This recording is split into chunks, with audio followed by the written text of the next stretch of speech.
Good morning, good morning. Welcome to my channel. Good morning.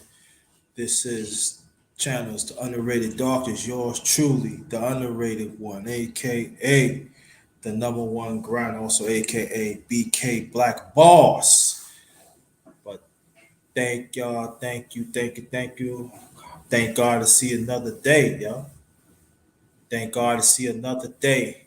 This is Morning Real Talk number 25. Again, Morning Real Talk number 25, y'all. Let me show you. See in my Met. See, I'm in my Met. I'm in my New York shit. I'm in my New York stuff, y'all. Yeah, man. I have to go take care of some business. I rock New York. Mets. World Series. 86. It's all right. Mets won the World Series too back in 69. Yeah. I was 3. Then the Mets won. I was 20. 17 years later. Mets so the Mets in the playoff too. They in the playoffs. So Mets played well lately, but we gotta play against Atlanta. Atlanta's a tough team, y'all. So they defending world champions. So we gotta go get steps. So but I think the Mets in good shape. Buck Showalker, he doing a great job. One of the underrated managers in baseball. I always say that. To me, Hall of Fame. But I feel if he won the World Series this year, that's gonna put him up there. Every team he went on, he always built it. So underrated, know little sports here and there. I'm just letting people know. But again, welcome. Appreciate that. So people just just come on in. What I'm gonna do, I'm gonna hit y'all. I'm sorry, read this off. Come and join real conversation with the number one grinder. Us as the righteous ones, individually, let's make a change within ourselves and genuine being there for each other. We all we got. Yup, we all we got. Let me switch this up here. So, what I'm going to do, I'm going to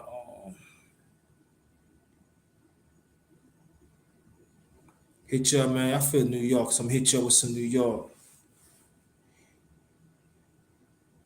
3 minutes 41 be 3 minutes and 41 seconds. I'll be back.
Hello, hello, hello. All right. I'm back. I'm back. Welcome to my channel. Underrated Darkness. Yours truly. That's my channel. The number one grinder. Salute everybody. Hope everybody doing right. Sweet Pea, I ain't see you in a minute. Thanks for coming. Keep on coming back. Keep on coming back. Much success to you too.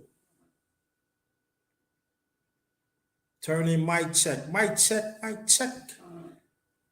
Memphis Freestyle 901. Let's go. All right. All right. Now, this is Morning Real Talk, part 25. I usually don't do this, but I'm going to do it. Usually, when I have people to come on, if I don't have your telephone number, email, you don't get on. But what I did this morning, I'm being an exception. The link is in the chat. The link is in the chat. Anybody want to come up? But I'm just letting you know, be out of order. Just letting you know. Just letting you know. That's how I run mine. All right, Memphis Freestyle, I see you in the minute. What's good? Want you to come up. Anybody that wants to come up, come up. See the title in the parentheses. Ladies and gentlemen, open panel. No nonsense this morning, all right? No nonsense. It's all about lift, encourage, and helping, all right? We're gonna be serious, but we're gonna have a little fun too. All right? You see where I got my New York going, see? Got my New York Mets. I'm New Yorker. But I've been in Virginia for 10 years. So, but you know, I rep New York. You know what I'm saying? So that's never gonna change. Again, welcome to my channel. Let me fix this though, because I don't like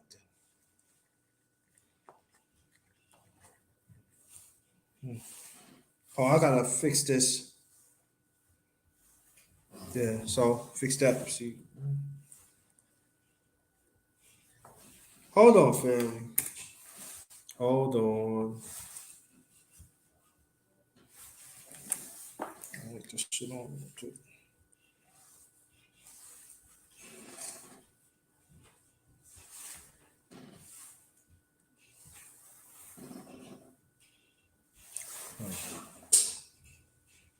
Yeah, that's more. I think it's a little better. Yeah, a little better.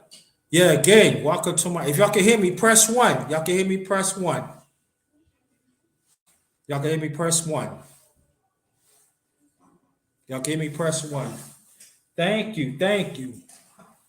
So, like I said, the link is in the chat. Anybody that wants to get on the panel, excuse me. And I've been okay, been all right, been grinding as always. Um, I know there's a lot of stuff has happened lately, you know, but I just want to know, you know, in the fall. I don't know, we're approaching the fall. Now we're approaching the fall weather and everything, so you know, just if you have kids or family members, you know, keep them occupied. You know, the weather. Some certain parts of the country is going to be cold. Certain ones still going to have the same weather all throughout the year. Virginia weather is funny, so sometimes it gets cold, sometimes it gets nice and stuff like that. The sports analyst, what up, brother LB in the building? What's good? What's good, homie? What's up? What's I good, see you. family? I see you rocking my baseball team and shit. You Come know on, what I'm now I'm a New Yorker. Come on, stop playing with me, man. You know I'm a New Yorker, man. Come on, man. saying? Nobody don't rap New York like the You need to. underrated one, man. Keep You on need to. telling your folks, man. You need to capture that NL East while you bullshitting. You I'm know. trying to tell people, man. That's what I rock this, man. You know what I mean? So y'all trying to come after my team, man. Y'all gonna get cooked today. So don't even try it. But salute to you, brother. And thanks for you to keep lifting us as a people. And I just want to thank you, one of the brothers that be representing. I want to thank you, and I want to thank you throughout the years that you had me come on your panel and put the truth out there too. And I just want to thank you. You know, I just want to thank you to a brother. I want to pay homage to you. I appreciate that. Yeah, man, I appreciate the love and support, man. You know what I'm saying? Because if we all we got, if we keep it 100, you know what I'm saying? But yeah, man, see that. I want to. There's a video I was gonna talk about. You know what I'm saying, on my channel. Okay. Um, and you know, I really got pissed at Tiffany Cross when she said that thing about all the Tariq Nasheed and the Kevin Samuels quoting people, understand the truth and fall in line. And I have a big problem with somebody sitting up here telling me to fall in line. You know what I'm Speak, saying? speak, speak, speak on it. Let's speak on it until some more people come. Speak on it. Let's go.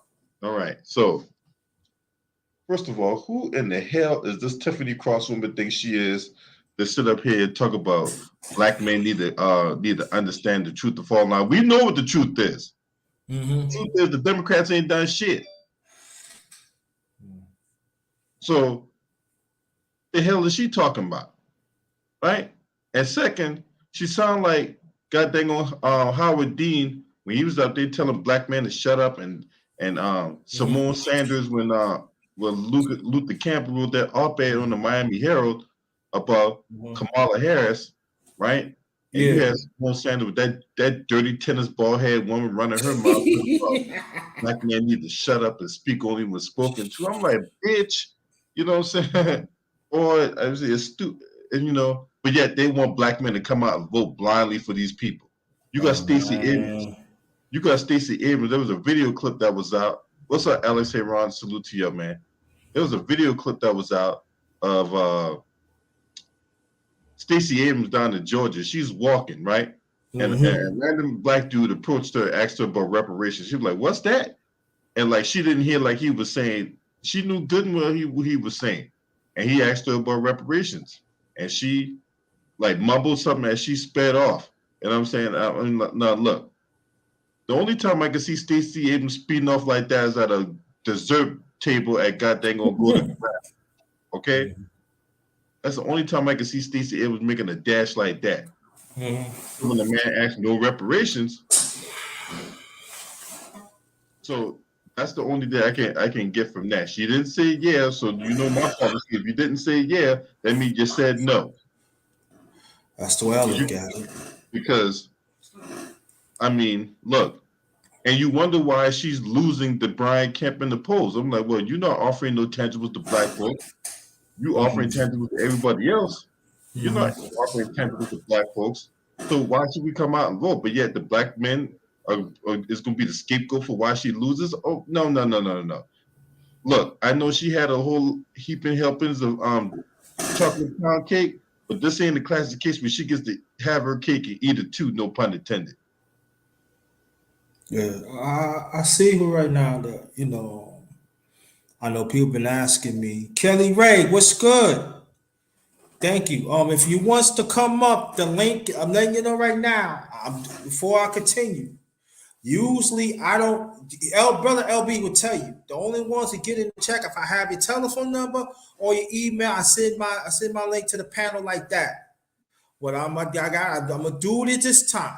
I'm gonna see how it is. But it doesn't mean that I'm gonna do it all the time. So I'm saying the link is in the chat that anybody that wants to come on the panel. All you do is go up in the link. Just go up in the chat. The link is in the chat that you want to get on the panel. Again, look at the title in the parentheses. It says ladies and gentlemen, open panel. Open panel. So look at the link. Look at it. If you don't want to get on, get on. If you can't, understand. Things happen. You're always welcome next. I'm just going to put it out there. But I would say that brother, lately I usually talk about politics and stuff, but for me, you know, they all crooked. You know what I'm saying? And we're gonna talk about the Democrat Party because those are the ones in power now. And as you know, be living in Virginia, you born and raised in Virginia, and everything. Sheila, how you feel? Check your email. If you want to come on the panel, check your email, Sister Sheila. Good morning to you. Keep up the good work. So I don't. So I'm not going to talk about 2020 because I already brought it up. But let's be honest here. We got Philip, Joe Biden like the little girls. We got Kamala Harris. You know why she move up, but then you know Jack and the Beanstalk. You know what I'm talking about, bro. You know they go, Man, hey, hold on. We adults in this motherfucker, JT. Hey, what's up, Kelly Race? huh? Sheila E. We adults. We all know why how she got her come up. That's what I'm saying. If you get what I'm saying, Jack and the Beanstalk. Back in the day. She there you go. She Jack and the Beans. She moved up. So we have to understand it too that these are people that want to represent. Then you got the other ones in there that they just passing by here. So for me personally, people be saying underrated man, you be going in pot. What's the sense for what? Because everything what you're saying is all facts. It's all facts. So people what about Republicans? They all the same to me too. So what I say is this that us as a people, I know that ain't never gonna happen because you got a lot of us that want us to be chiefs, and I'm talking about man and the women in our community wants to be most majority of us they want to be chiefs, but they don't want to. But DOD, what's good? If anybody that wants to get on the panel, the link is in the chat. All right, the link is in the chat. Peace to you, DOD. So the way I look at it right now, that y'all the same. Everything y'all never support our interests, even long before I came into existence, and I've been on this earth for 56 years, making 56 years almost and a half. So to me, when people bombing on politics and talk about the illness and disfranchise of it, you can't get mad at these people. You ask people to vote for you, and on Sunday they say, but you got somebody died. Well, yeah, they died. You voted, you still other people still voting for their own interests and stuff. So people gonna look at this and say, what's the sense? You can't get mad at these people.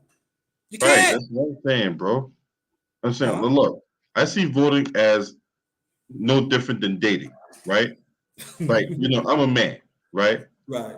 And I'm a man with standard. I'm not just gonna give away my schlong to some random ass female that ain't serving my interest.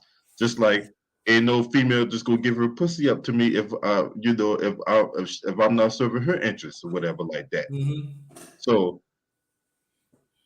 and people should treat their vote just like that too. Like I remember I was at the library, right?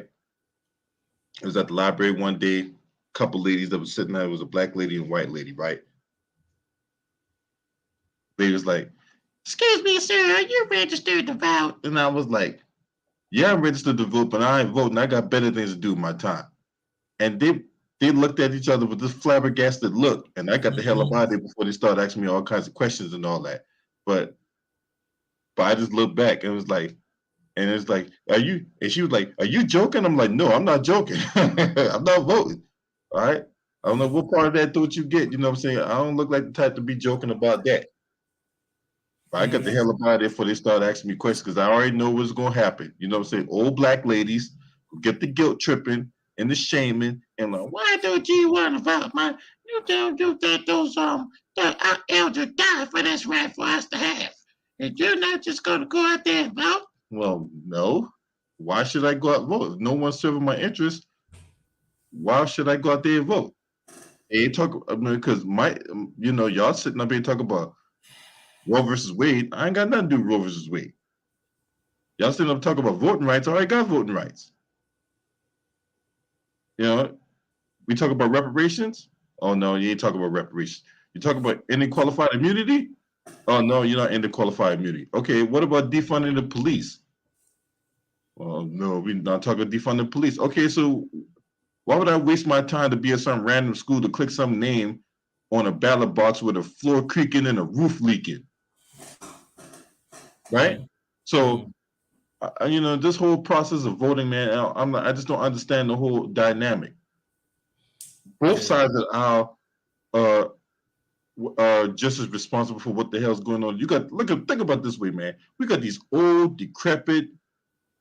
I mean, these guys literally in Congress till the day they die. Right? They're in their 80s, in their fourth and fifth childhood.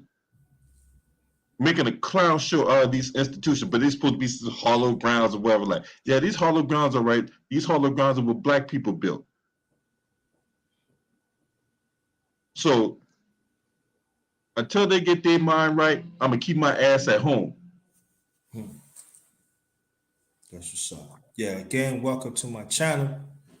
The underrated doc is yours truly. This is the number one grinder. This is Morning Real Talk, number 25. Peace and good morning to the chat and your family. There goes the link right there. If anybody that wants to get on, we got my brother LB in here. That's my brother. Also from LDBC, that stands for Lions Den Boxing Community. So shout out to the LDBC family. And also, matter of fact, shout out to the underrated one family. Shout out to the LDBC families. That stands for Lions Den Boxing Community. Also, shout out hashtag TWT family. Shout out to y'all too. But at the same time, we're gonna talk about different. Matter of fact, let's talk about the rest. Ain't nobody here now, so I'm waiting till other people come on so we talk about different things. What you think about the Mets play league? Overall, this season has been a success to me. Considering where we were, we hadn't made the playoffs since 2016. Got a new owner because the Wilpons, they're just been garbage, man. Garbage. Cheat. So, Jacob deGrom got rocked on Saturday against the Oakland Athletics. That that was a blip in the radar screen or whatever like that. You know what I'm saying? But outside of that, we got a 1.5 game lead on the Braves. Mets are off today. Braves go to DC to play the Nationals. So I hope the Nationals pull off an upset. That way the Mets will have a 2-game lead. But then we got 9 games left, right? So there's a whole lot of baseball to be played. And then this weekend coming up, the Mets will be in Atlanta to play the Braves. That's gonna be a massive series, bro. Yes, it is. I think the Mets should have a little cushion. I would like to see them to go and to play the Braves. I said, but I'm just saying in hindsight. Yeah, we got 2 games with the Marlins, right? Right, 2 games the Marlins, but I want us to go in there and at least have like a 3 or 4 game lead. Yeah, that's the goal. That's what I want. And so when they come in there, that I put more pressure on the Braves. They have to win every game to catch them. That I would like to do, but I do like what Buck Showalter is doing. You see, the job, the manager. That's what I'm saying. People always say he not a manage. Every way he go, they've been winners and stuff. And I think that he do fit here. And you see the change, and all that stuff y'all see last year that someone was not playing for the team and stuff. They all about for themselves, and as soon as he come in, he demands order, and I think that the one thing that you need to do, you got to command and play. Listen, this is a team, and then you could see when I watched the match. I said, God, boss, show what this fucking. I said, this motherfucker. He's not the management. That's the way it's supposed to be. Because I remember the one game I think they play against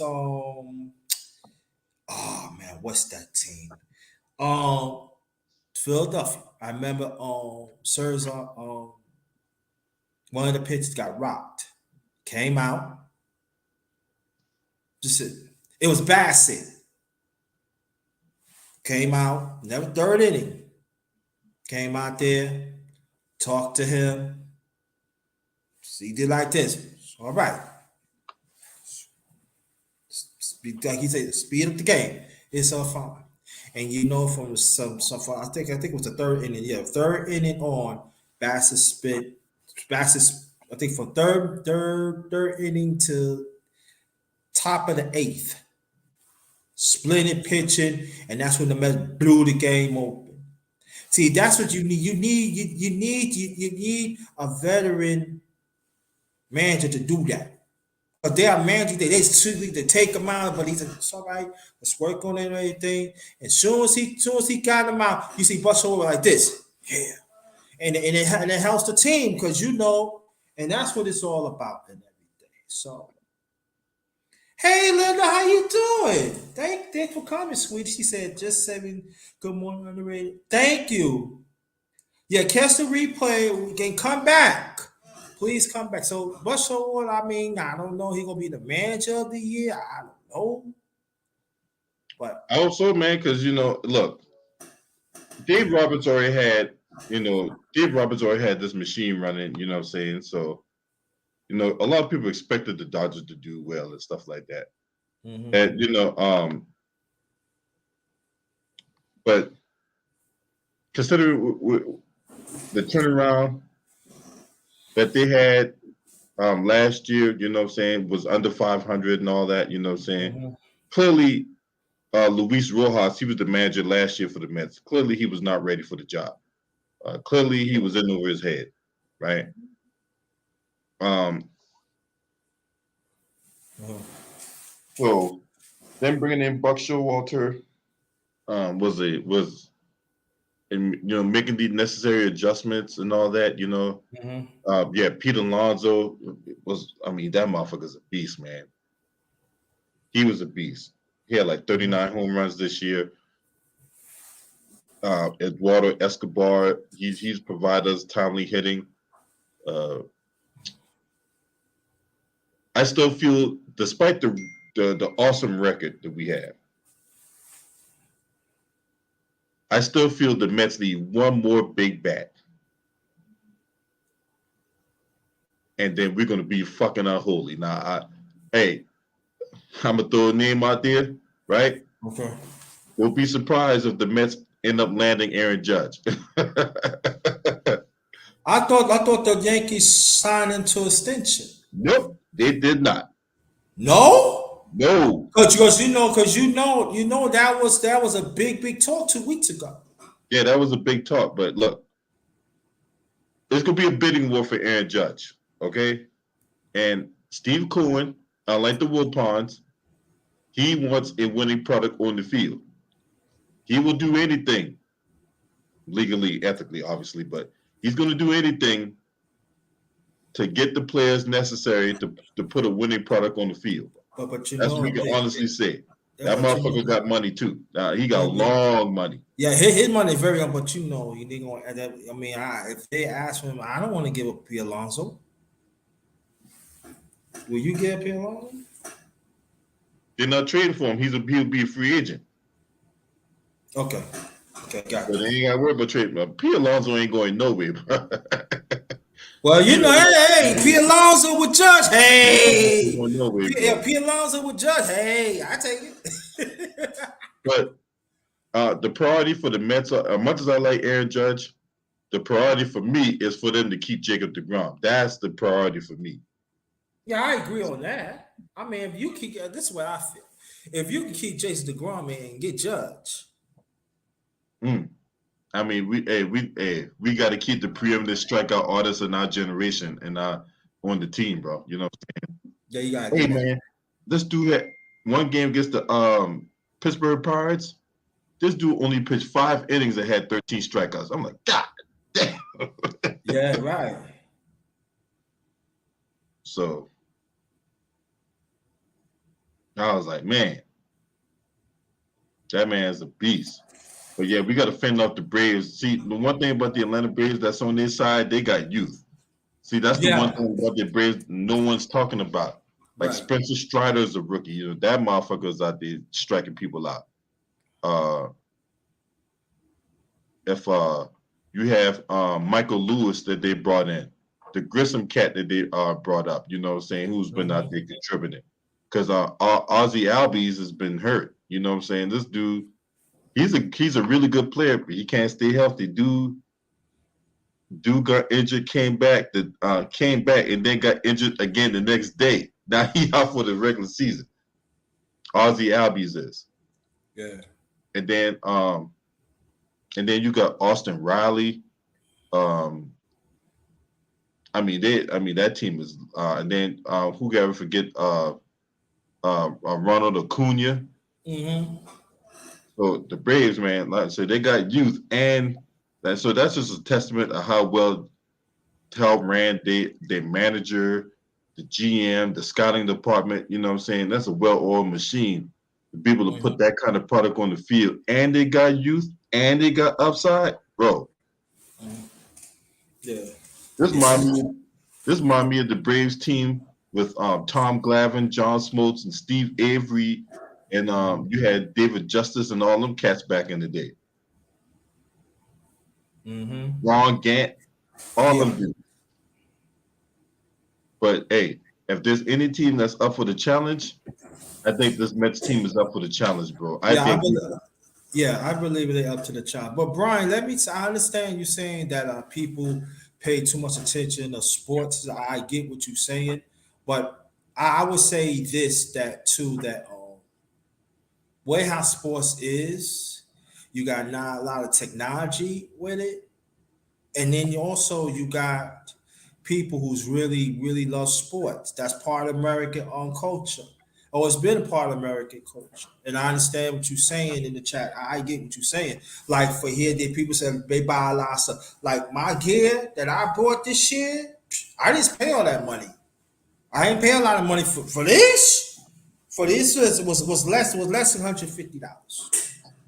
You know, so I think that you got to search out for sales for certain stuff like that because NBA store, the NFL store, NHL, they do got deals, and even right now we're in the season right now. I check it out, brother LB, with the hat and this. I got this for like man almost 4 months, almost 3 months. For these two, right?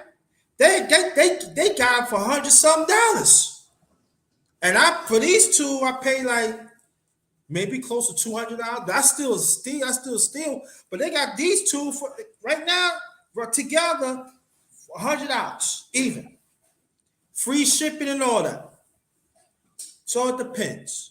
But I thank you, Brian, for being here. Then here we go. We got Sister Sheila in the building. Thanks for Good coming. morning. Good morning. I'm just going to be up here for a couple of seconds. And good No morning to problem. everybody in the chat. Yes, let me tell you something.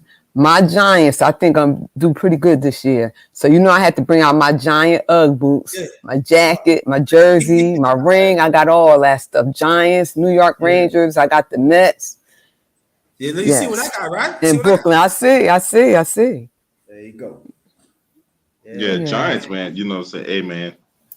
I was getting ready to boycott the whole fucking season after the last couple years, man. I tell you, man, I'm still not a fan of Daniel Jones, but hey. I'm not either. I'm not either. But but I'm gonna say like this: people, they told me the Cowboys we can beat the Giants. I'm gonna tell you something, Cowboys. Don't sleep with them Giants now. Okay, now. I had to change my avatar. I see. Yeah. So let's talk about politics a little. Just in New York, this is midterm, so I'm not in no party. I'm independent. But this what I had learned. They have write-in violence. Other words, saying you could pick a candidate who's not on the ticket or the ballot and just write them in. So what I had learned that if I see an individual running for office and I don't like them, I just vote for myself. Mm-hmm. You ain't think about that, huh? Some people say, oh, I ain't voting because such and such. Ain't nobody I want to vote for. Just write your name. Because you're still voting. You ain't think about that, huh? Man, I ain't wasting my time doing that shit, man. To get them to irk them so they could say, well, who do you vote for? I voted for myself. So I have my assemblyman. I'm going to interview him tomorrow. Yes. So he represents us in Albany. This the one taught me everything I knew about parties. So he not liking, I'm not a part of the Democrat committee no more. But what I found out that the Democrat and Republicans is the same. They just do things different, how they deal with different laws and policies, stuff like that. So then I decided to be independent and I decided to challenge both of them. Yep, that's what I my do. Talking points, only in my talking points. Because the end of the day is people said, we always talk about national. We got to start voting local, county, state, and education.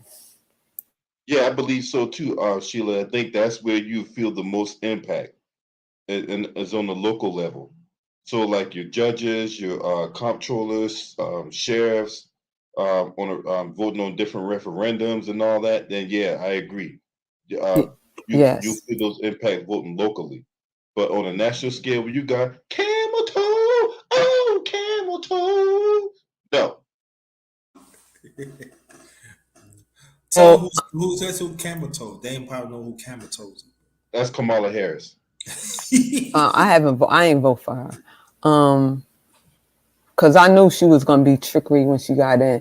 And see, we try to pay attention to the words. Ask them what is their platform, and y'all notice she had nothing to do when it's stuff when it comes to blacks.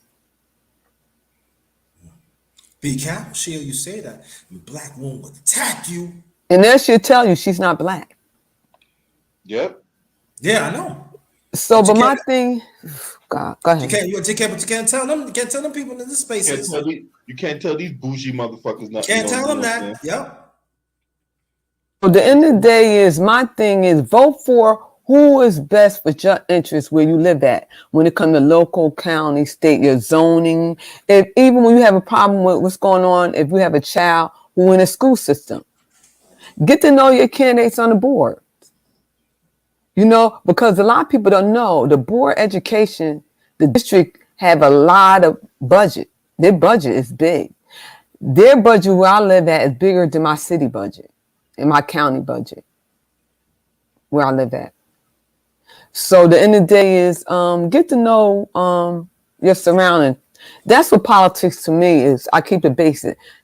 Just to know my mayor, my city council, people on my board of education, county legislator, assembly, governor. They're important because that's what affect my everyday life. Because I'm in the state of New York. So that's why I challenge them. They work for me. I'm a taxpayer, so I'm your boss. In the police department, the fire department. Mm-hmm. That's what's up. Look at it. You their boss. We the taxpayer. We pay y'all job. Y'all work for us. So that's what I do. Hey, that's the same thing. Hey, that's the same way I feel. I'm like, look, if you want my vote, what you gonna do for me, right? I need to see some results. I don't want no lip service. I don't want no word salad. You know what I'm saying? The empty calorie word salad. Nah, I need to see some tangible proof that if I put you in the position you desire, that you're gonna carry out my bidding. And that's the way it should be. You know what I'm saying? You got old nigga Jim Clyburn running his mouth and all that. Well, Talking, I, why y'all man, infamous Clyburn be still eating them chicken dinners almost 45 years. I mean, he ain't chicken safe. dinners? No, he got them fish fries, you know what I'm saying? He be catching them Oh, 3 hour catfish in water. he update now? You know Jim Clyburn be holding them annual fish fries and all that. I can't with you. Yo, he update. I thought he eating them chicken dinners, man. He ain't got no chicken dinner. You know what I'm Hey, I saying? didn't know He on the fish diet. I didn't Y'all mess. well, LB, you gotta fill me on because Majaya be eating, you know, when they come in, they eat them chicken dinners, you know, Look, hey, with them salt hey, and pepper on it. You know? Hey, me put you on some game because I grew up in that Bama district. You know what I'm saying? Right, Before I right. came to Virginia, I spent Mm-hmm. most of my childhood years in that Bama district.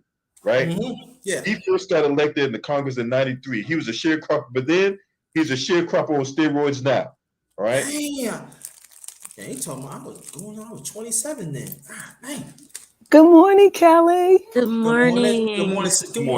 Good morning, Sister Kelly. Long time, long time, long time. I know, right? How's everyone doing? All right, And all right. she been hanging over there with the real brother. I mean, come on, Kelly. You don't even visit the penthouse no more. You over there messing around with that old fake real brother radio.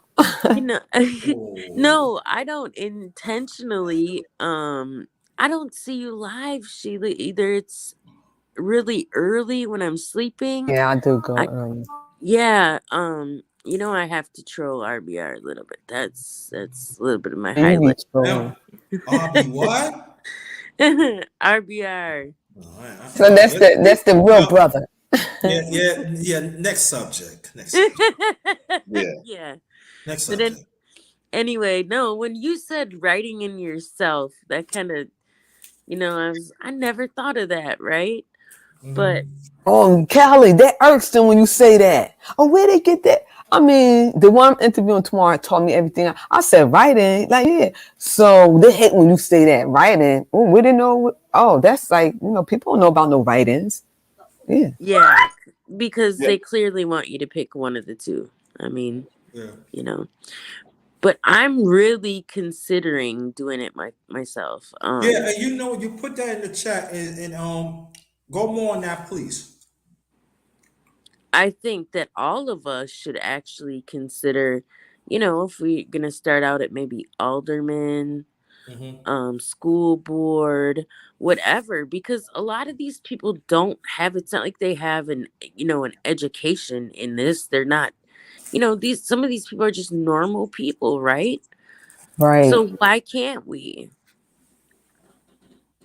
Because I don't see anybody doing anything significant where I'm at. I don't know what they're doing with the money. I couldn't tell you.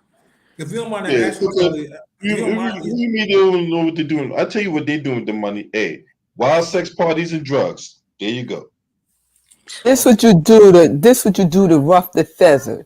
You get online. I mean, start running. Start getting different ones to run. That's what we did upstate. I said, my grandson playing. Yeah, I think that's a great option because they're not, all these people, I hate to say it, and it's probably tempting when you start getting in these circles with the money, but you know what? I've had a lot of money. I've blown a lot of money. Money doesn't really move me anymore. I'm 44, Right. been there, done that. you 44? Yeah. You look like 34. Oh, well, You thanks. look Appreciate young. I thought it. you was younger than that. Man, White people, I hate to say it, but we age hard, and the trick is staying out of the sun. So I don't do the sun thing. you mean to tell me I'm the youngest one out of all the old folks? Kelly, you mean Kelly? I know you that long? Probably. Yeah. Wow. But I was gonna ask you guys, now here I'm in Milwaukee, Wisconsin, right? Okay. And here we get these letters like letting us know when like the corner's liquor store is going up for license renewal. And this will be the first one I'm going to go to on Tuesday.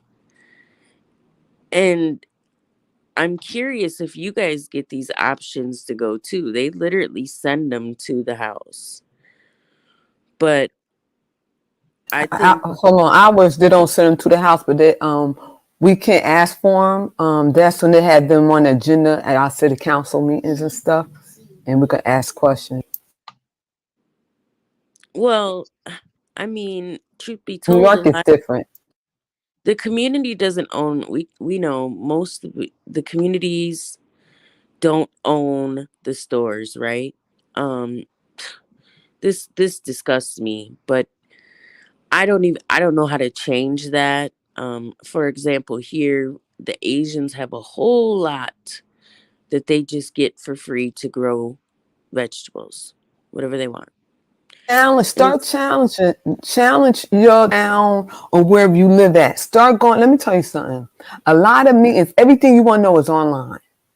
Everything you want to know is online. They always say if you want to hide something for somebody, put it in a book, put it in writing, and I always tell everybody start going. After 6 months, then you'll start seeing the ins and outs. Start going to different meetings and stuff. If you go to a city council meeting, you also have to go to the other meeting before the city council meeting, the work session. okay. The work session is more meat than the city council order it down. See, you're telling me something new. I don't, I didn't know that. But you're I mean, I wouldn't disagree. And Where you live at, Kelly, you go I'm online, oh, see when is your okay. next work session and everything. And then also where your city hall at, they also have like you could be a part of like the zoning board, the plan development and stuff. Different boards did look for taxpayers to be a part of. Mm, Okay. Because I mean, it's been so many shootings over here that I'm like, okay, why don't you have street lights? You don't even have as much as you might have a couple, but this whole block should be lit up.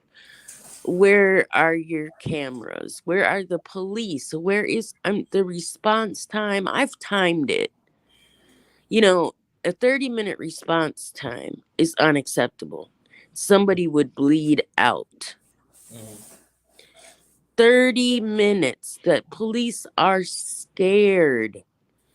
It's like, wait a minute, if you're scared, go to church. You're in the wrong job.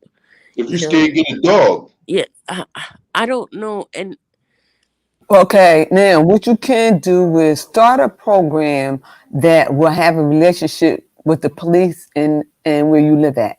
So you could be that middle person. Bring that up at the council meeting. Bring that up to your police department because in the day is we're their boss. So we see the problem. What's the solutions? I see where you live at. Nobody's going to the meeting neither. Y'all don't have no street lights. Y'all don't have this. So y'all have the same problem as somebody who live in the inner city. yeah, absolutely. I mean, this is the city, but the thing is, they're letting everything slack. Like I said, if this is majority Black community, why don't they have an open lot to grow?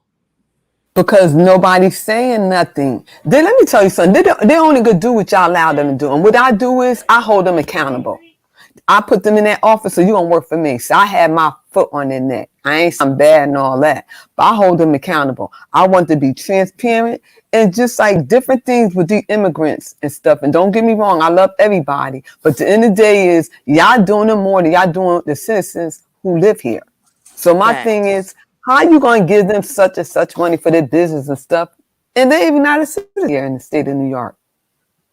Well, and the other issue is they come here, right? They run the business for 5 years, tax free. They pass to a family member. They run the business 5 years, tax That's free. another problem too. Now that right there, that's happening in New York too. Every 5 years, the restaurant by the water it changes name. We Yep. stopped that. We stopped that. We stopped And when that. you try to ask them, they'll say, I tried to, like, the new liquor store owner.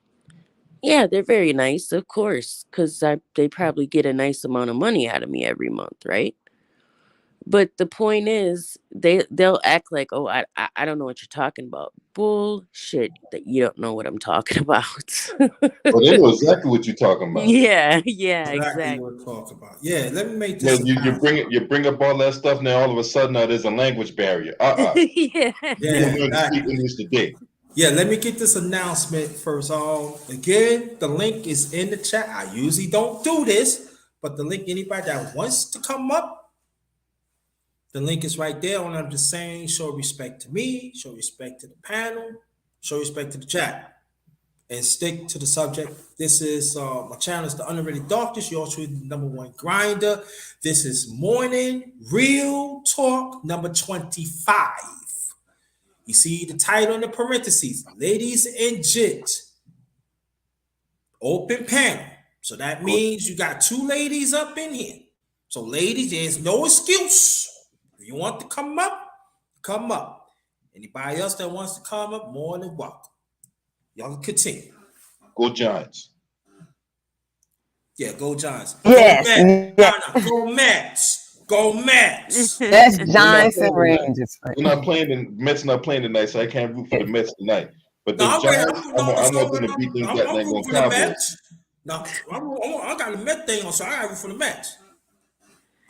Beat them goddamn Cowboys tonight. That's all I know. But Oh God! Oh, But you know yeah. what the sad thing about it? When they beat us, we know it's a done deal. I mean, cause that's my brother team, the Cowboys, and our first game when they beat us, that's a wrap all year round. yeah, So that's my mama team. You know what I'm saying? My mom and I don't even talk. Oh, but you know, brother LB, you being in Virginia now, I want you to tell people how serious when the Redskins play the Cowboys. Explain to people why this is very serious. Could you explain them, please? Oh, you mean the corporate commanders? Right. right? Corporate command. Right. Right. Explain that to Yeah, me, please. break it down. Break it down. All I right. So this rivalry goes all the way back to the 1950s, right? And it started over the naming rights when the Dallas Texans became the Kansas City Chiefs, and Dallas didn't have a football team. The whole south from DC all the way down to Texas, the southeast, southwest Texas, or whatever like that, was controlled by Jack K. Cook, who was the owner of the Redskins at the time. So somebody bought the naming rights to the Redskins fight song, Mhm. and the only way they could get it back because Dallas was trying to bring a franchise in the 1960s. That's how the Cowboys came into the play. Mhm. But for the but for and the owner of the Redskins at the time was blocking the city of Dallas from getting the franchise. Someone bought the name. Someone bought the "Hail to the Redskins" that bullshit ass song, right? So they bought the naming rights to the song. The only way that the owner of the Redskins could get the name of the fight song back was to let the franchise to let the Dallas franchise in. Mhm. That's how you get the Cowboys, Redskins slash football team slash Commanders rivalry, Mhm. right? Now, it ain't been much of a rivalry because Dallas been beating that ass, and they got a owner who should not be an owner right now with all the sexual misconduct that's been going on with him. I mean, Daniel Snyder, Right. right? Mhm. But but yeah, it's a big time deal. There's a whole lot of Cowgirls fans that's out here. I couldn't believe it. You know, there'd be more Cowgirls fans than goddamn Washington fans at the damn stadium a lot of times. Yeah, that's true. People who live in DC, who was born and raised in DC, a Cowboys fan. Now help me make that make sense. Yeah, I can't explain that one either. I found out. Yeah, So right. yeah, let me first let me before we continue, let me introduce to my brother name is introduce yourself, please. Welcome to the panel. Been a while. Good morning. Good morning to you. Good morning. To the chat and the folks on the panel. Well, good morning, fam. Boss. Good morning. No, I just wanted to come through and show a little love. I ain't seen you in a while, Sheila. Hopefully, you've been doing good with the family. I know. Underrated, good interview with Charles the other day. I appreciate that. Oh, that's a chopper. Well, I mean, a lot of people may I not get what be, you're saying. yeah, they Thank you. may I not be appreciate it. familiar with what he does. You know what I'm saying? So, I appreciate that. I appreciate that you enjoyed it. I appreciate it. It was so what brother names was talking about is in the channel. Y'all go check it out. It's very I say I could say us as black men that we we there.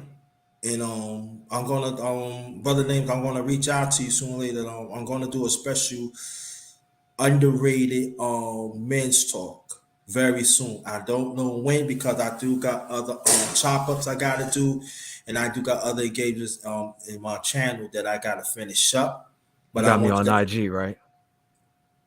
I don't think so. When you get time, just add me. It's just my same name, the nameless protagonist. Okay, yeah, So and just then, add me. okay, I add you, and then my IG is Jerry5465. That'd be Okay, me. that way I'll know who that's you. Okay. Right. So I'm gonna add you on, and then I'm gonna handpick. I'm gonna handpick men. I have to do that. I'm handpick men. So brother LB, you definitely gonna be part of the panel. I'm looking at maybe good 4 or 5.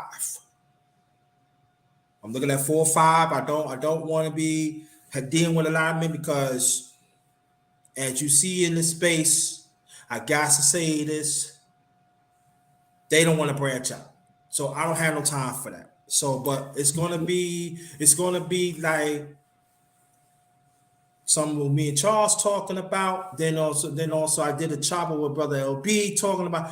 I'm gonna bring some of that in and stuff. It's gonna be a special underrated men's talk gonna happen soon. I don't know because like I said, I got other engagements that I gotta take care of.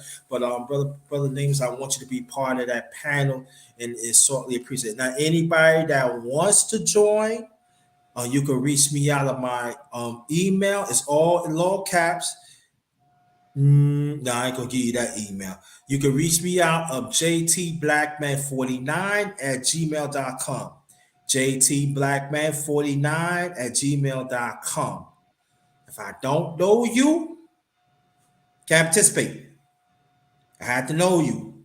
So watch out for that and everything. So again, this is the morning real talk, part 25. We got brother LB, sister Sheila, sister Kelly, and brother Namus, and yours truly, the number one grinder. This is a great conversation, and we're going to keep this day go. Again, the link is in the chat. You want to join? Go ahead.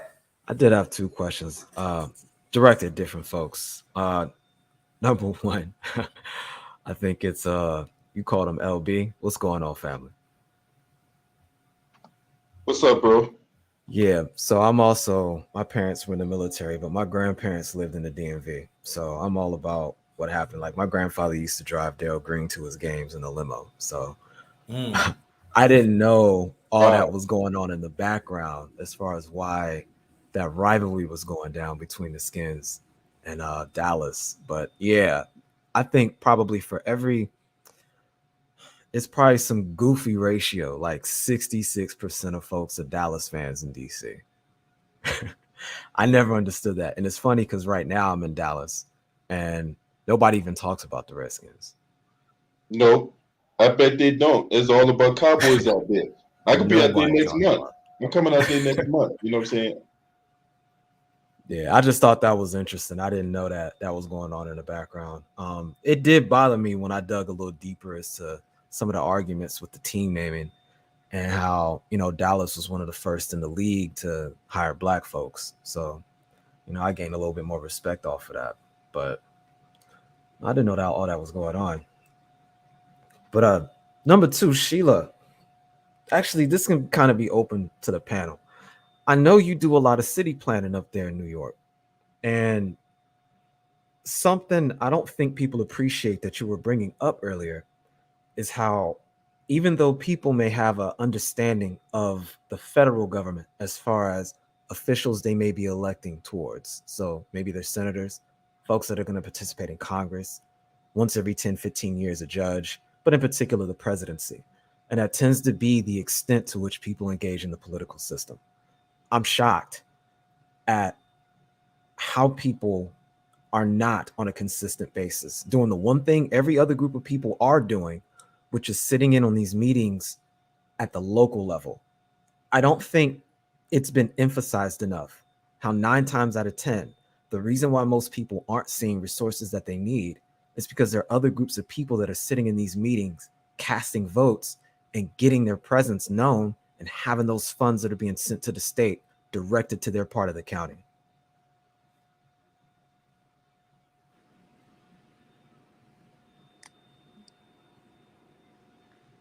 Okay, I'm back, guys. I had someone, a Cowboy fan. We're gonna go out tonight and see which team win. Oh, did you hear what I had said earlier? Anybody on the panel can Oh answer. no, go ahead.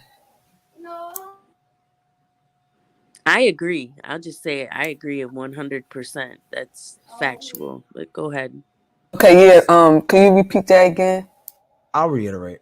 Okay, so what I was saying is that I've noticed that in general, when we're talking about politics, and I'll speak for the Ado social complex and folks that are adjacent to us in general, that whenever we have the political conversation, we engage on the federal level. We can turn on the TV and see the three branches on the federal level, and that's what we'll vote on. But we'll be almost utterly and completely oblivious to probably the most important thing that makes any of the federal have any context for us, which is the local level conversation, getting on these boards and committees on the local level, specifically as it pertains to our county, and then more specifically in whatever specific district or ward we may be in. For example, I think the situation that happened out there in Ferguson, where out of the 6 wards out there, all black folks were pretty much stuck at a 98% ratio in just one ward. And it was the one ward where the least amount of funds was actually being directed. And then when you look at their board, There's absolutely no black folks that were sitting up there. And if they were, they weren't even living in Ferguson. They were from other locations and locales that were in these seats determining how the money's being distributed. That's the kind of scenario I'm talking about with regards to people. I don't think they're understanding how much more important it is to address the government that you're adjacent to rather than projecting so far out in the federal when our issues pretty much are strictly economics and economic allocation, not necessarily availability. Yes, I agree with you on that, and that's get involved because they keep on saying, "Oh, they're not going to do nothing." Okay, what you doing then? You can get on no boards. You can make your voice be heard, and that's what I had done. I mean, they don't like me, but they respect me. Yeah. I challenged them. Yeah, and also too, when I'm at in Virginia, right? They had also boards that had nothing to do with political, but they had local boards that deal with buses. They also deal with shopping and deal with stuff. See, I'm trying to get on the board like the HRT. Brother, LB know what I'm talking about. It's hard to get on it because favorites and those that. But I know if I get on that board, I can make my voice felt to have more buses come in our community late at night because I find out there are some buses do not come in our communities down here. But they would go in, they would go into other neighborhoods up there. So I'm trying to get on that board and trying to make a difference and see what other things I could do. So also we could reach out to these other boards though too that also have money. They could put in money. It don't have to be political, but also they do have a political connection. Let me ask you guys a question. Do you find that local, I'm going to call them political unions for Mm-hmm. lack of a better term. So think like the Black Chamber of Commerce. Are you guys members of organizations like this? And do they provide any sort of assistance, funding, or outreach to help people organize so that you can have some representation on like the local level? They don't hear where I'm at. They don't. So what we do is I always look at our budget for the year, and then I go straight to every city hall have a planning development department. Underrated. That's what you should look. And then that's when we bring up the issues that had anything to do with transportation, that had anything to do with the roads, business, all that stuff. So that's why I always look at the budget, follow the money, and then start with your plan the board. And then I'm gonna start with different other boards within the city hall. So they had a plan development, they had a code compliance, and different ones. You start from there. And I wanted to bring that up because I get very frustrated when, how is the average person who doesn't know this supposed to know what to do if they get told go do something, and when they go to the typical usual suspects for what they see other people do, there's nothing there for them and they don't know how to make that work. I think that it's an issue that irritates me because I think if more people understood it, we'd show up. But I think it highlights a deeper problem with the Ado social complex in that it demonstrates the currency that we're bankrupt in, which is trust. Because what I see other groups of people doing is I noticed that the Hispanic community in the DMV, for example, they would go to their church. They would take a percentage of the collection plate that they're making out there, and they would take a percentage of what they're doing, and they make funds that would help address a lot of those issues that were going down. LB, I don't know how long you've been in the DMV, but do you remember when MS-13 was showing up real deep and flooding in to Northern Virginia and some parts of DC and Southern Maryland due to the ID Maryland clause that was going on in the Yeah, 90s? And oh you my said bad. what? Say that again. No, so my bad. Finish your go ahead, finish your question. Oh no, I was asking if you remember when they were coming in extra heavy like that. Yeah, I remember that. They start migrating into like I say around the like late '90s, early 2000s, if I'm not Yeah, mistaken.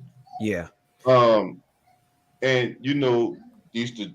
traffic their little work off of 95, but now they take alternate routes to traffic their work. But So I want to bring that I up so wasn't you know definitely the so you time ain't heard period. that from me. I Huh? wanted to bring that up so you know the time period I'm talking about, so you understand what was going down. So if Yeah. you remember, a lot of people don't know, but the program that Department of Homeland Security has called ICE, it was piloted out there in Prince William County to address the issue. And Mm-hmm. what you saw happening is during that time period the brother was describing between the late 90s and early 2000s, they started really using some low-key illegal means of trying to stop that. They stopped focusing on us as a whole and went full-blown on them. And one of the tactics they would use is just walk around, and if you looked a certain type of way, they'd ask you for your birth certificate.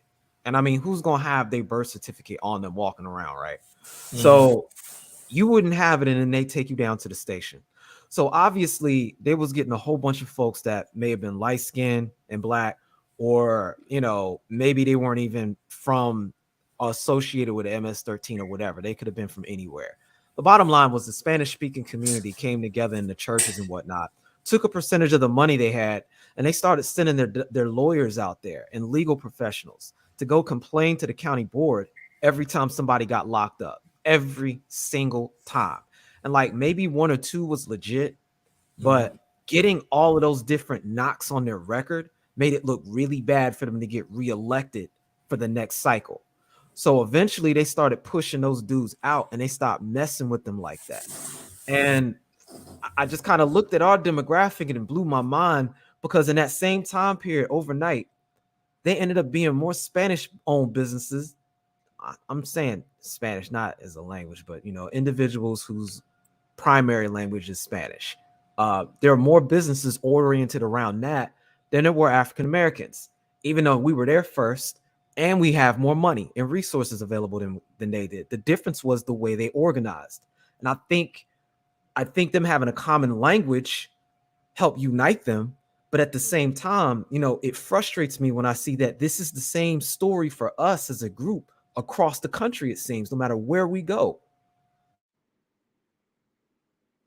Can I say something real quick? Go ahead. I think all of that is part of this, I guess you could say, quote unquote, trick bag, okay? Because in school, if you're even provided such of a decent education, right? They don't teach financial literacy, certain things you're not going to learn, right? And if you even have an option to get just the simple basics, I think in comparison to their community, one thing they have is they have that tight, family structure, where I know here you'll see 10 people in one apartment, and they not only do they pitch in, they save, and they're sending money back. You see that, if that makes sense.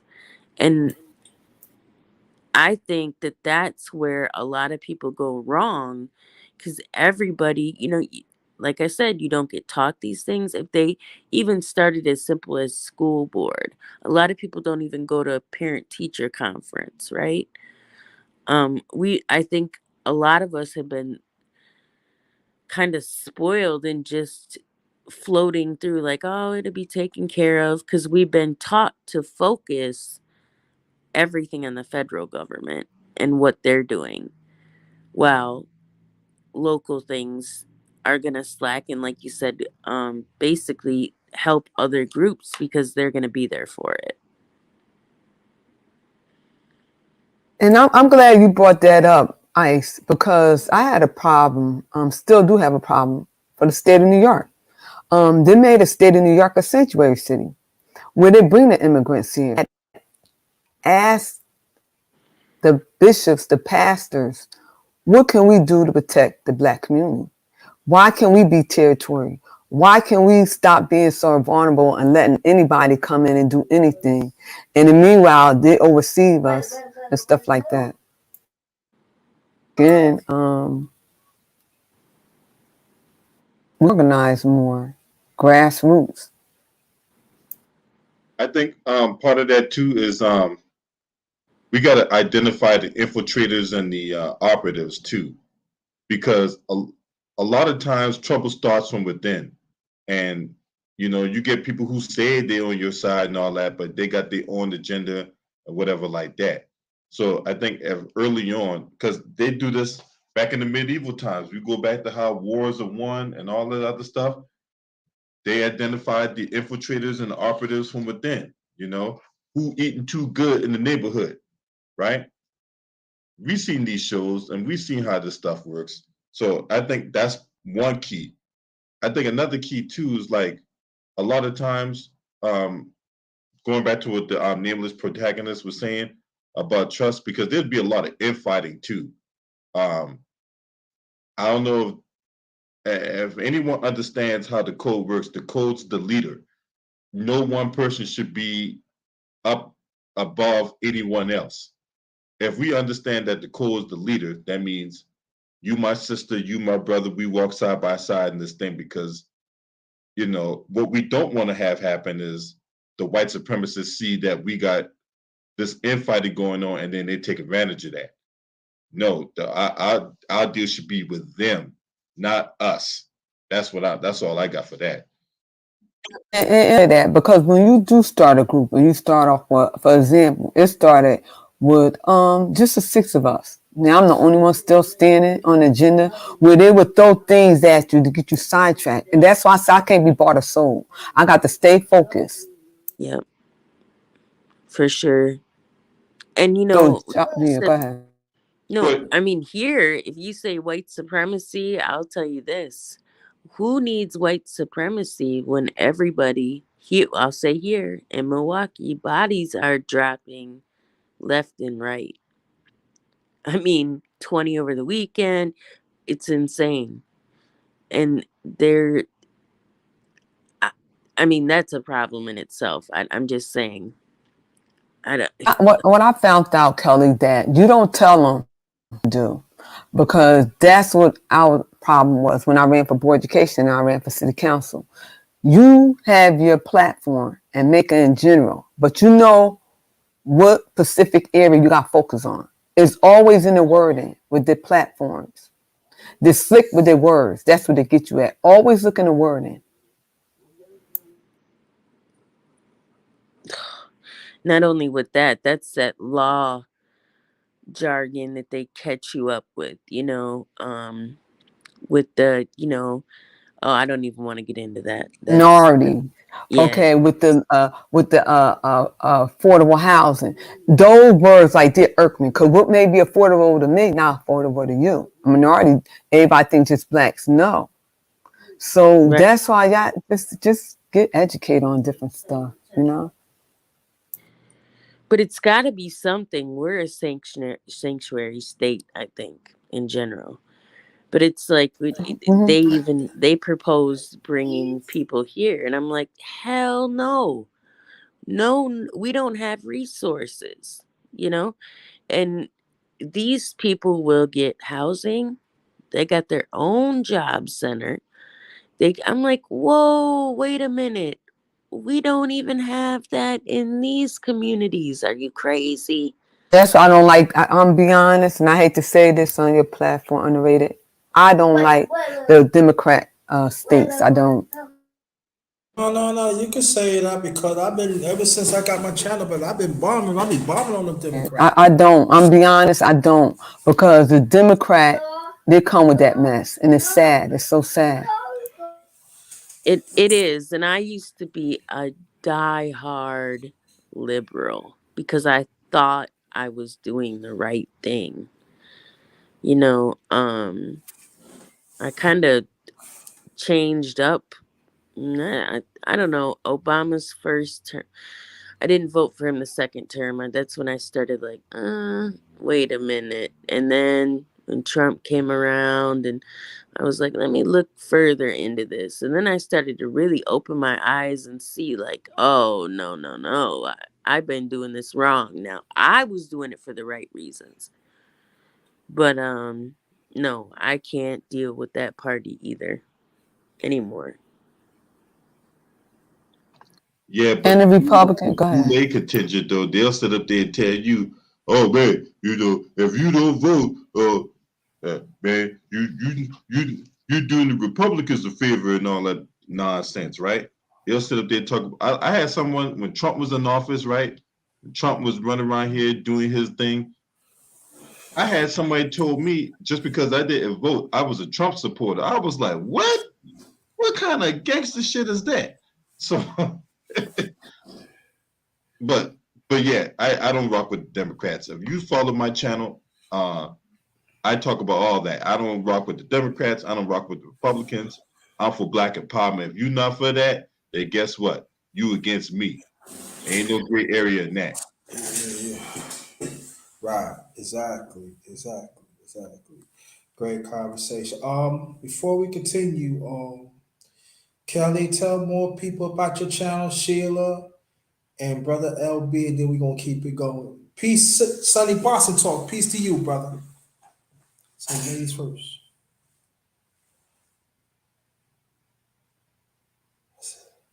Oh, she try. Oh. You have to probably go in and come back, Sister Kelly. I don't know. Mine's a little bit everything. I'm trying to revamp mine's now. I'm relocating, so I'm gonna be more like political. Start doing a lot of interviews. So mine's are sometimes I don't know what I'm gonna do when I get up in the morning, but I gotta be more organized on my channel. But at the end of the day is like I said, I'm doing a lot now. Even when it comes to advocating for black males being abused. We never talk about that. So now what I'm doing in real life, I'm challenging the police department on every time a female call on a male, he get arrested. And it's right there in their face. And why not both of them get called to, be accountable. So it's just, I don't know. Mine's a little bit everything what you get. What you see, what you get at that moment, at that time, whatever I feel I want to do. Okay, got you. Sister Kelly, you might have. Okay, yeah, just come on back. I don't know what's going on, street yards. Okay, brother LB, tell about your channel, and I tell about mine. Then we're gonna keep it going. All right, so I put the link to my channel in the comment section. Yeah, do that, and you can and go. You can do the same thing, Sheila. so my channel is designed to provide a platform to where we dig deeper than what the mainstream media provides, and I try to think critically so that way we can, because it's not just enough to call them out for what they're doing. It's not enough. You got to go deeper than that. You got to be able to predict what they're going to do next. And also, I try to provide, and of course, there's going to be some colorful commentary. Of course, there could be some cussing and some vulgarity there, because that's me, right? If you don't like vulgarity, you don't like cussing, well, this ain't the channel for you. But if you want How often do you go live? I go live almost every day. Mm-hmm. Okay, so I'm definitely going to subscribe to you because I love the topic of sports and politics. So I got to move different. Okay, go ahead. Yeah. So for me right now, I'm not taking my eyes off Brett Favre. That's the thing I'm talking about the most. Yeah, we gotta go. I want to get into that after you finish. After I talk about my channel, I want to get into that, brother LB. Okay, trust me. Okay, before y'all get into it, I'm be in the chat. Thank you, brother Underrated. I'm definitely going to subscribe to your channel right now, and I'll be in the chat. And thank you again for always allowing me on your channel. Can you put your channel link in the comment section so I can sub to you too? Okay, all right. All right, go Giants. You know what I'm saying? But anywho, so that's my thing now as far as providing quality content and letting people know what's going on way deeper than mainstream media and Republican Democratic Party talking points. That's the whole purpose of my channel. So I hope you get something out of it, and I appreciate anyone that feels the need to come in and support the channel. Hey, I'm right there for you because at the end of the day, it's not just about me. It's about equipping my brothers and sisters with the knowledge necessary to carry out daily lives and stuff like that. Okay, well, Ever since I got back to my channel been okay. My channel been little by little, and I'm very diverse. I talk about everything, but lately I've been doing like chop ups and morning real talk. I do other things too, but I concentrate on morning on those things. The other things I will be doing in the near future, but you know, I'm concentrating different things. The direction I want my channel. I'm taking a different direction. It doesn't mean that I banned other things in the past. No, I just put that on the burner because it's not happening. It's not happening. So that's what I'm doing right now. So, oh yeah, brother LB, the sports and the politic. I will bring that back. I forgot what part it is. I will bring that back soon. It's going to take a little time because the climate got to be right. But I will bring it back because Brother LB, he been asking when you gonna bring the sports and politics thing. I will bring it back soon. But I'm gonna set that up in JT lunchtime too. I know I could do. I know. I had afternoon talk, but I do have also JT lunchtime too. So little by little, I will bring that back. I don't know when, but I'm gonna bring that back. And so,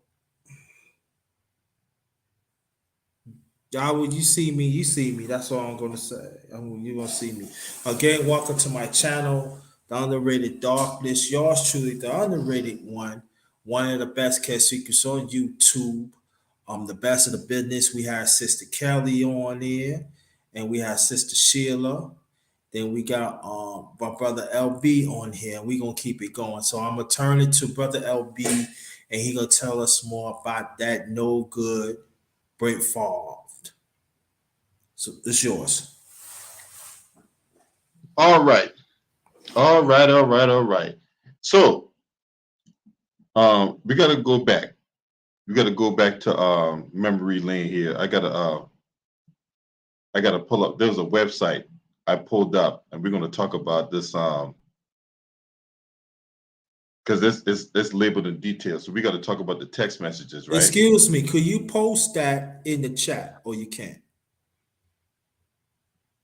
Um If you can't, you can't. I'm just asking. yeah, I'm on my computer. I could post it or whatever like that. Okay, do that. Okay, go ahead, bro. Hold on. There was a site I read this text messages from, right? And man, so back about I said let's go around 2014, 15 or whatever like that, right? There was the governor in Mississippi by the name of Phil Bryant. He used a proposal. He tried to shepherd a proposal to use welfare funds on the construction of a new volleyball stadium for Brett Favre. And a project prosecutors have called the scheme to defraud the government. Now, Bryant has previously denied any involvement with the project, but this thing here is going way deeper than just Phil Bryant, Brett Favre, and Nancy New. So you got a dude by the name of Jake Van Landingham, who was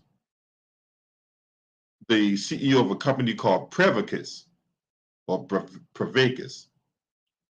That company was used to make a drug that was going to, or a pill or what have you, that was going to combat concussions. Brett Favre, being the golden child of the NFL, what's to not say that Brett Favre was going to get that drug approved by the FDA and approach the NFL with that drug that cures concussions? At the end of the day, it was a scheme to make money. Then you had the $5 million investment, of which Brett Favre is going to use that to put his school up, to put a school for his daughter, for the new gym they was going to make. Then there was the $1.1 million where Brett Favre received to give a couple speeches, which he never gave, right? And also in that, there's a professional wrestler by the name of DiBiase. You remember that name? Yes, sir. $1 million. Ted DiBiase's son. So at the time when I did the video, I didn't know who the professional wrestler was. Ted DiBiase Jr. was also involved in that scheme.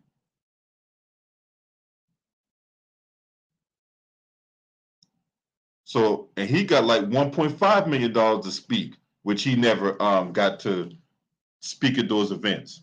Now, since Brett Favre paid the money back, but $228,000 in interest was not paid. Now, this dude made over $100 million in the NFL. Why in the hell he taking $1.1 million to speak at events that he never spoke at those events using government funds?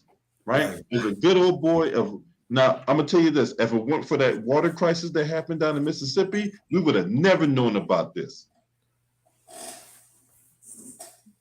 Now, Nancy New, who was a friend of Phil Bryant's wife, Deborah, ran a nonprofit that was in charge of spending tens of millions of dollars of flexible welfare dollars outside public view.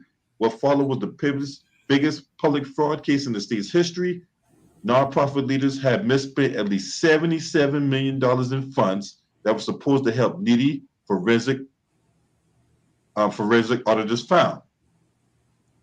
Nancy New pleaded guilty to 13 felony counts related to the fraud scheme, but neither Phil Bryant, who was the former governor of Mississippi, nor Brett Favre have been charged with any crime. And while the state of the art facility represents the single largest known fraud purchase within the scheme,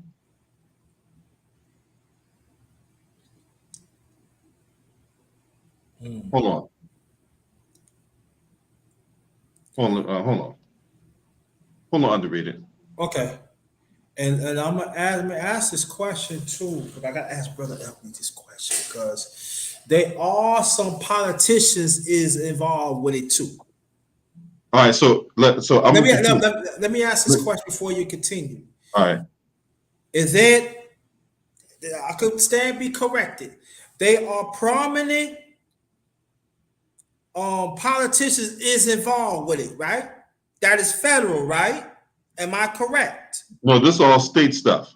All right, all stuff. Okay, let me take it. All right, I'm talking about state stuff. So there are also state politicians that are down with it. Am I correct? You are correct. Okay, thank you. You carry on, please. I just want to get that straight. Okay. Okay. So while the state of our facility represents the single largest known fraud purpose within the scheme, the state is not pursuing the matter in its ongoing civil complaint. Current Governor Tate Reeves abruptly fired the attorney bringing the state's case when he tried to subpoena documents related to the volleyball stadium. So the messages showed there was some text messages that showed a separate $1.1 million welfare contract Brett Favre received to promote the program, the subject of many national headlines, was simply a way to get more funding to the volleyball project. I could record a few radio spots. Favre texted New according to the new filing. New, who is now aiding prosecutors as part of her plea deal, alleged that Bryant directed her to make the payment to Favre in a bombshell response to the complaint back in July. The allegations and defense are not based on speculation or conjecture. The evidence suggests that the MDHS executives, including Governor Bryant, knew that Favre was seeking funds from the government, basically. So MDHS stands for Mississippi Department of Human Services, to build the volleyball facility and participated in directing, approving, or providing Favre the funds to be used for construction for the volleyball facility. Now, his daughter played volleyball for the University of Southern Mississippi in 2017 and 2018. Right? On August 26th, Bryant's recently hired attorney Billy Quinn wrote a letter objecting to the subpoena, refusing to turn over the records without a protective order. Quinn argued that Bryant's texts are protected by executive privilege and that producing them to the public world will run afoul of existing gag orders in criminal cases. But this is the problem with that. You cannot use executive privilege to protect your client from committing crimes. Exactly. That's the whole issue with that. They can sit there and use that legal word jargon all they want to, but executive privilege is only used in applications to where you're doing your normal, routine, daily work, not to cover up a crime. You can't use executive privilege to cover up a crime. Anyway.